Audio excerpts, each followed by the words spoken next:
নমস্কার প্রিয় দর্শক বন্ধু, কেমন আছেন? আশা করি সবাই ভালো আছেন। আজকে আপনাদের জন্য আবার একটি নতুন খবর নিয়ে এসেছি, তা হলো পুজো অনুদানে সরকারি কর্মীদের ক্ষোভ। এরই মাঝে সুখবর এলো ডিএ মামলায়। ডিএ মামলায় সামনে এলো নয়া আপডেট। এই আপডেট সরকারি কর্মীদের মনে আশা জাগাতে পারে বলে মনে করা হচ্ছে। কনফেডারেশন অফ স্টেট গভর্নমেন্ট এমপ্লয়িজের সাধারণ সম্পাদক মলয় মুখোপাধ্যায় এই আপডেটের বিষয়ে জানিয়েছেন। দুর্গাপুজোর জন্য এবার ক্লাবগুলিতে 1,10,000 টাকা করে অনুদান দেওয়ার ঘোষণা করেছেন Mamata Bandyopadhyay.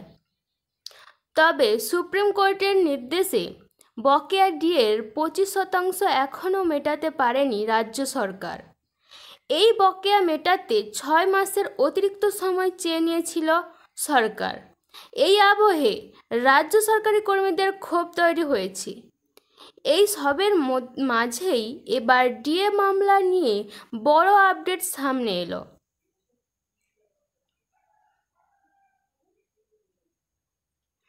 Confederation of state government এমপ্লয়িজের সাধারণ সম্পাদক মলয় মুখোপাধ্যায় জানালেন, এরপর সুপ্রিম কোর্টে ডিএ মামলাটি উঠবে 4 আগস্ট। সেদিন 12 নং কোর্টের তালিকায় মামলাটি 13তম স্থানে আছে, অর্থাৎ মামলার তালিকার প্রথম দিকেই আছে এই মামলাটি। মাননীয় বিচারপতি সঞ্জয় কারোল এবং বিচারপতি প্রশান্ত কুমার মিশ্রের ডিভিশন বেঞ্চে মামলাটি শোনা হবে। মামলাটি টপ অফ দ্য লিস্টে থাকায় আশায় বুক বেঁধেছেন সরকারি কর্মীরা।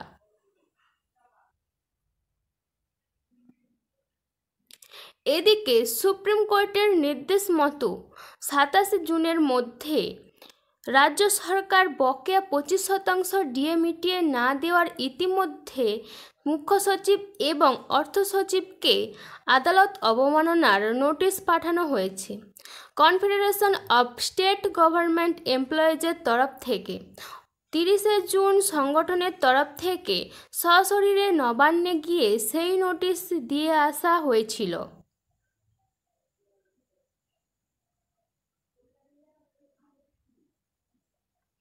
গত 16 মে সুপ্রিম কোর্ট নির্দেশ দিয়েছিল, পঞ্চম বেতন কমিশন অনুযায়ী বকেয়া ডিএর 25% মিটিয়ে দিতে হবে রাজ্য সরকারকে। এর জন্য সময়সীমা শেষ হওয়ার কথা ছিল 27 জুন। সেদিনই সুপ্রিম কোর্টের দ্বারস্থ হয়ে ডিএ মেটানোর সময়সীমা বাড়ানোর আবেদন জানায় রাজ্য।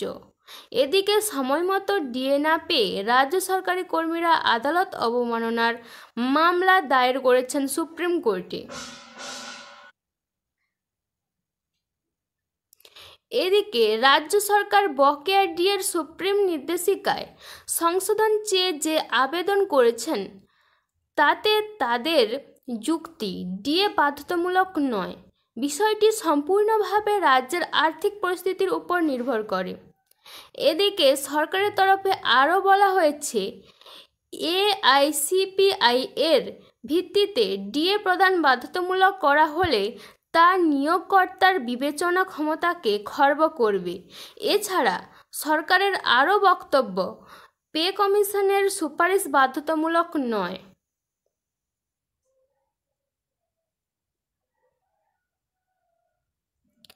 রাজ্য সরকার সুপ্রিম কোর্টে জানিয়েছে যে তারা 2008 সালের 1 এপ্রিল থেকে 2019 সালের 31 ডিসেম্বর পর্যন্ত সময়কালের বকেয়া ডিএকে মান্যতা দিচ্ছে।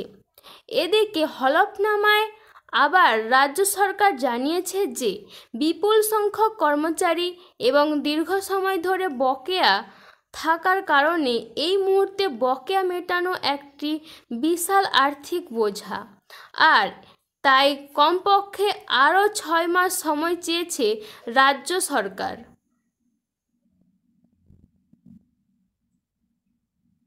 প্রসঙ্গত, দীর্ঘ 2 বছরেও বেশি সময় ধরে সুপ্রিম কোর্টে ঝুলে আছে পশ্চিমবঙ্গ রাজ্য সরকার কর্মীদের বকেয়া ডিএ মামলা। প্রসঙ্গত, সুপ্রিম কোর্টে রাজ্য সরকারি কর্মচারীদের ডিএ সংক্রান্ত যে মামলাটি চলছে সেটা পঞ্চম বেতন কমিশন সংক্রান্ত।